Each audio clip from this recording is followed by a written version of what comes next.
Railway with Shyam YouTube channel पर आप सभी लोगों का स्वागत है। आज के इस वीडियो में मैं आप सभी लोगों के लिए रेलवे ग्रुप डी में पूछे जाने वाले जीके जीएस के अति महत्वपूर्ण प्रश्नों का प्रैक्टिस सेट कराने वाला, और ये जो सारे के सारे प्रश्न हैं वो आपके इकोनॉमिक्स के प्रश्न हैं जो आपकी परीक्षा के दृष्टि से तैयार किए गए हैं। ये प्रश्नों की संख्या है 40। तो आप 40 में से कितने प्रश्न सही करते हैं कमेंट बॉक्स में आपको अपना स्कोर जरूर बताना है। वीडियो पसंद आए तो वीडियो को लाइक, और चैनल को अभी तक आप लोगों ने सब्सक्राइब नहीं कर रखा होगा तो चैनल को आप लोग जरूर सब्सक्राइब कर लीजिएगा। तो चलिएगा फिर शुरू करते हैं आज का अपना ये इकोनॉमिक्स के महत्वपूर्ण प्रश्नों का प्रैक्टिस सेट। तो पहला प्रश्न है, गोईपोरिया समिति का संबंध किस क्षेत्र से है? तो बताओ कौन से क्षेत्र से ये गोईपोरिया समिति संबंध रखती है। पहले प्रश्न का राइट आंसर क्या हो जाएगा?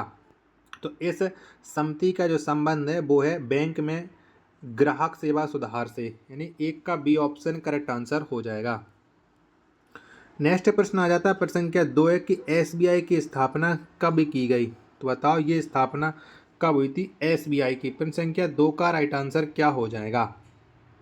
तो एसबीआई की जो स्थापना है वो स्थापना हुई थी 1 जुलाई 1955 में। 2 का सी ऑप्शन करेक्ट आंसर हो जाएगा। चलिएगा अगला प्रश्न आ जाता है प्रश्न संख्या 3 है कि भारत का प्रथम मोबाइल बैंक कौन है? तो बताओ इनमें से कौन है भारत का प्रथम मोबाइल बैंक? 3 का राइट आंसर क्या हो जाएगा? तो ये हो जाएगा लक्ष्मी वाहिनी बैंक, यानी 3 का डी ऑप्शन एकदम इसका करेक्ट आंसर हो जाएगा। नेक्स्ट प्रश्न है आपके सामने प्रश्न संख्या 4 है कि देश का प्रथम तैरता हुआ एटीएम कहाँ पर स्थापित किया गया? तो बताओ कहाँ पर स्थापित हुआ था देश का पहला वो भी तैरता हुआ एटीएम? तो ये एटीएम स्थापित हुआ था कोच्चि में, यानी 4 का डी ऑप्शन एकदम इसका राइट आंसर हो जाएगा।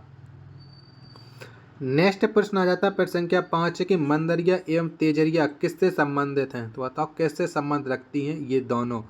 तो मंदरिया एवं तेजरिया का जो संबंध है वो है शेयर बाजार से, यानी 5 का बी ऑप्शन राइट आंसर हो जाएगा। अगला प्रश्न है प्रश्न संख्या 6 की इंटरनेट बैंकिंग सुधार करने वाला प्रथम बैंक है? तो बताओ इनमें से कौन सा है जिसने इंटरनेट बैंकिंग में सुधार किया है और वो भी प्रथम बैंक है? तो ये है आईसीआईसीआई बैंक, यानी 6 का बी ऑप्शन करेक्ट आंसर हो जाएगा। 7वें नंबर का प्रश्न है कि उपभोक्ता संरक्षण अधिनियम पारित किया गया? तो बताओ कब पारित किया गया था? 7 का राइट आंसर क्या हो जाएगा? तो उपभोक्ता संरक्षण अधिनियम इसे पारित किया गया था 1986 में। 7 का सी ऑप्शन करेक्ट आंसर हो जाएगा। नेक्स्ट प्रश्न है प्रश्न संख्या 8 है कि नरसिम्हन समिति का संबंध किस क्षेत्र से है? तो बताओ जो नरसिम्हा समिति है ये कौन से क्षेत्र से संबंध रखती है? 8वें प्रश्न का राइट आंसर क्या हो जाएगा? तो इस समिति का जो संबंध है वो है बैंकिंग सुधार से, यानी 8 का ए ऑप्शन राइट आंसर हो जाएगा। चलिएगा अगला प्रश्न है प्रश्न संख्या 9 है कि भारत में स्टॉक एक्सचेंजों का नियमन करता है? तो बताओ कौन करता है? 9वें प्रश्न का आंसर आपको देना है कि 9 का राइट आंसर क्या हो जाएगा? तो सी भी है, ये भारत में स्टॉक एक्सचेंजों का नियमन करता है। 9 का जो राइट आंसर होगा वो ऑप्शन संख्या सी है, एकदम करेक्ट आंसर हो जाएगा। चलिएगा अगला प्रश्न है प्रश्न संख्या 10 आ जाता है कि भारतीय औद्योगिक विकास बैंक की स्थापना कब की गई? तो बताओ कब हुई थी? तो जो भारतीय औद्योगिक विकास बैंक है इसकी स्थापना 1 फरवरी 1964 में की गई थी, यानी 10 का जो राइट आंसर होगा वो ऑप्शन संख्या बी करेक्ट आंसर हो जाएगा।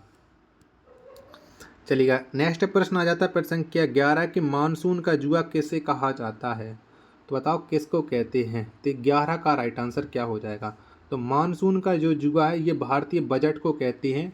11 का ए ऑप्शन करेक्ट आंसर हो जाएगा।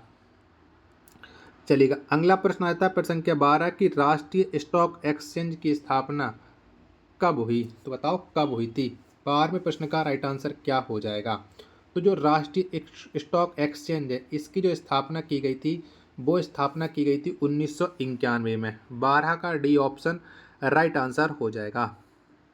चलिएगा 13वें नंबर का प्रश्न है कि विश्वव्यापी आर्थिक मंदी कब आई थी? तो बताओ ये कब आई थी? 13 का राइट आंसर क्या हो जाएगा?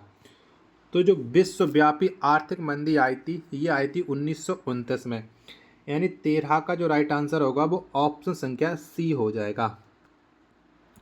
चलिएगा अगला प्रश्न है प्रश्न संख्या 14 आता है कि विश्व की प्रथम नकदी रहित अर्थव्यवस्था किस देश की है? तो बताओ ये कौन से देश की है। 14 का राइट आंसर क्या हो जाएगा। तो विश्व की प्रथम नकदी रहित अर्थव्यवस्था ये हो जाती है स्वीडन की, यानी 14 का जो राइट आंसर होगा वो ऑप्शन संख्या सी हो जाएगा। अगला प्रश्न है प्रश्न संख्या 15 की एटीएम सेवा शुरू करने वाला विश्व का पहला बैंक या प्रथम बैंक है। तो जब तक मैं आपको प्रश्न संख्या 15 के ऑप्शन दिखा रहा हूँ तब तक आप लोग इस वीडियो को लाइक और चैनल को आप लोग सब्सक्राइब है वो जरूर कर लीजिएगा। तो बताओ सबसे पहले एटीएम है वो किस बैंक का है। 15 का राइट आंसर तो ये हो जाता है HSBC बैंक का। 15 का बी ऑप्शन करेक्ट आंसर हो जाएगा। 16वें नंबर का प्रश्न आ जाता है किसान क्रेडिट कार्ड योजना कब शुरू की गई। तो बताओ ये योजना कब शुरू की गई थी। किसान क्रेडिट कार्ड योजना तो ये योजना शुरू की गई थी 1998 में। 16 का सी ऑप्शन राइट आंसर हो जाएगा। अगला प्रश्न प्रश्न संख्या 17 आ जाता है कि रिजर्व बैंक की स्थापना कब किया गया। तो बताओ कब हुई है रिजर्व बैंक की स्थापना। तो रिजर्व बैंक की जो स्थापना है ये स्थापना की गई थी 1 अप्रैल 1935 को। 17 का बी ऑप्शन करेक्ट आंसर हो जाएगा। अगला प्रश्न आ जाता है प्रश्न संख्या 18 की आरबीआई की स्थापना किस आयोग की सिफारिश पर किया गया। तो बताओ कौन से आयोग की सिफारिश पर ये आरबीआई की स्थापना की गई थी। 18वें प्रश्न का राइट आंसर क्या हो जाएगा। तो ये की गई थी हिल्टन आयोग की सिफारिश पर। 18 का ए ऑप्शन करेक्ट आंसर हो जाएगा। 19वें नंबर का प्रश्न है कि आरबीआई का राष्ट्रीयकरण कब किया गया। तो बताओ कब हुआ है। 19वें प्रश्न का राइट आंसर क्या हो जाएगा। तो आरबीआई का जो राष्ट्रीयकरण किया गया है वो किया गया है 1 जनवरी 1949 को। 19 का डी ऑप्शन करेक्ट आंसर हो जाएगा। 20वें नंबर का प्रश्न आ जाता है कि आरबीआई के प्रथम गवर्नर कौन थे। तो बताओ इनमें से कौन थे आरबीआई के पहले गवर्नर। तो ये थे ओसबॉर्न स्मिथ आरबीआई के पहले गवर्नर। 20 का डी ऑप्शन करेक्ट आंसर हो जाएगा। 21वें नंबर का प्रश्न आ जाता है कि रिजर्व बैंक के प्रथम भारतीय गवर्नर कौन थे। तो बताओ कौन थे।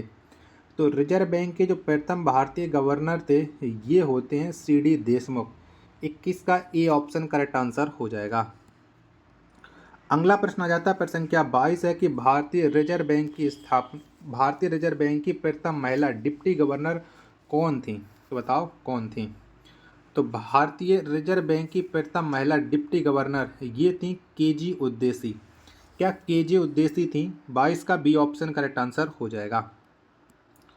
अगला प्रश्न है प्रश्न संख्या 23 से कि रिजर्व बैंक का लेखा वर्ष की अवधि क्या है। तो बताओ कौन सी है। 23 का राइट आंसर क्या हो जाएगा। तो रिजर्व बैंक का जो लेखा वर्ष की अवधि होती है ये होती है 1 जुलाई से 30 जून। 23 का ए ऑप्शन राइट आंसर हो जाएगा। 24वें नंबर का प्रश्न आ जाता है कि उपभोक्ता के बचत का सिद्धांत किसने दिया था। तो बताओ किसके द्वारा दिया गया था। प्रश्न संख्या 24 का राइट आंसर क्या हो जाएगा। तो उपभोक्ता के बचत का सिद्धांत ये दिया था अल्फ्रेड मार्शल ने। 24 का बी ऑप्शन राइट आंसर हो जाएगा। 25वें नंबर का प्रश्न आ जाता है कि भारत का सबसे बड़ा व्यावसायिक बैंक है। तो बताओ इनमें से कौन सा है भारत का सबसे बड़ा व्यावसायिक बैंक। तो ये है एसबीआई। 25 का सी ऑप्शन करेक्ट आंसर हो जाएगा।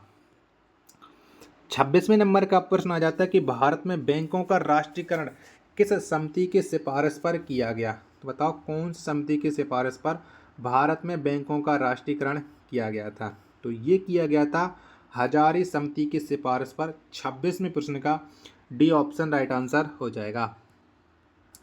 अगला प्रश्न प्रश्न संख्या 27 आ जाते हैं कि 14 बड़े बैंकों का राष्ट्रीयकरण कब किया गया। तो बताओ कब हुआ था। 14 बड़े बैंकों का जो राष्ट्रीयकरण किया गया था ये किया गया था 19 जुलाई 1969 में। यानी 27 का बी ऑप्शन राइट आंसर हो जाएगा। अगला प्रश्न प्रश्न संख्या 28 आ जाता है कि आरबीआई नोट के निर्गमन में कौन सी प्रणाली अपनाती है। तो बताओ कौन सी प्रणाली अपनाती है।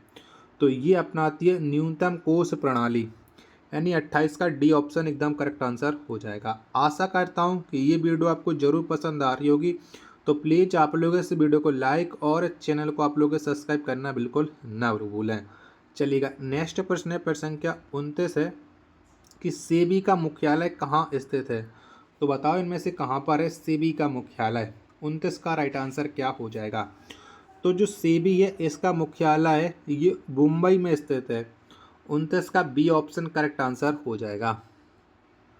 नेक्स्ट प्रश्न आ जाता है प्रश्न संख्या 30 है कि रिजर्व बैंक के नोट निर्गमन विभाग के पास हर समय कम से कम कितने मूल्य का स्वर्ण कोष रहना आवश्यक है। तो बताओ कितने का है रहना आवश्यक है। 30 का राइट आंसर, तो ये है 115 करोड़ का, यानी 30 का सी ऑप्शन करेक्ट आंसर हो जाएगा। 31वें नंबर का प्रश्न है कि भारत में ट्रेजरी बिल किसके द्वारा बेचे जाते हैं। तो बताओ कौन बेचता है भारत में ट्रेजरी बिलों को। 31 का राइट आंसर, तो ट्रेजरी बिल ये भारत में आरबीआई के द्वारा बेचे जाते हैं। 31 का सी ऑप्शन राइट आंसर हो जाएगा। चलिएगा नेक्स्ट प्रश्न है प्रश्न संख्या 32 है कि भारत में मौद्रिक नीति कौन बनाता है। तो बताओ किसके द्वारा भारत में मौद्रिक नीति बनाई जाती है। तो ये बनाता है आरबीआई। 32 का ए ऑप्शन राइट आंसर हो जाएगा। चलिएगा अगला प्रश्न आ जाता है प्रश्न संख्या 33 है कि आरबीआई केंद्र एवं राज्य सरकार को कितने समय के लिए ऋण प्रदान करता है। तो बताओ कितने दिनों के लिए आरबीआई प्रदान करता है। तो आरबीआई 90 दिनों के लिए केंद्र एवं राज्य को ऋण प्रदान करता है। 33 का डी ऑप्शन राइट आंसर हो जाएगा।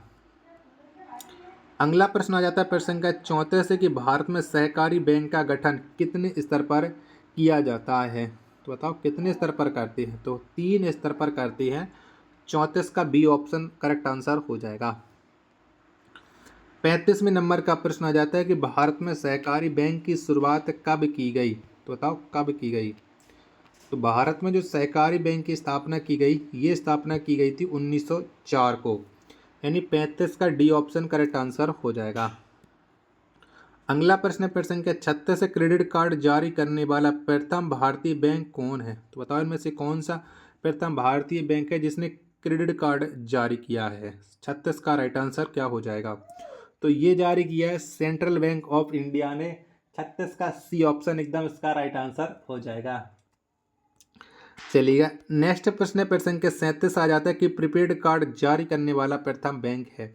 तो बताओ कौन सा बैंक है जिसने प्रीपेड कार्ड जारी किया। 37वें प्रश्न का राइट आंसर क्या हो जाएगा। तो ये कार्ड जारी किया ओरिएंटल बैंक ऑफ कॉमर्स ने, यानी 37वें प्रश्न का ए ऑप्शन करेक्ट आंसर हो जाएगा। चलिएगा अगला प्रश्न आ जाता है प्रश्न संख्या 38 है कि यूटीआई बैंक का नया नाम क्या है। तो बताओ क्या है।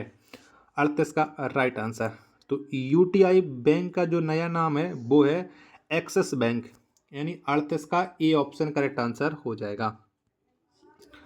नेक्स्ट प्रश्न आ जाता है प्रश्न संख्या 39 है कि सरकारिया आयोग का गठन कब किया गया। तो बताओ कब हुआ था सरकारिया आयोग का गठन। 39 का राइट आंसर, तो ये हुआ था 1983 में। 39 का सी ऑप्शन करेक्ट आंसर हो जाएगा। प्रश्न संख्या 40 और अंतिम प्रश्न है आज के सेट का, माल्थस का सिद्धांत का संबंध किस क्षेत्र से है। तो बताओ कौन से क्षेत्र से ये माल्थस का सिद्धांत संबंध रखता है। 40वें प्रश्न का राइट आंसर क्या हो जाएगा। तो इसका जो संबंध है वो है जनसंख्या से। 40 का सी ऑप्शन राइट आंसर हो जाएगा। अगर आपको ये वीडियो पसंद आई हो तो प्लीज़ आप लोग इस वीडियो को लाइक और चैनल को सब्सक्राइब करना बिल्कुल ना भूलें। मिलते को नेक्स्ट वीडियो के साथ, तब तक के लिए धन्यवाद।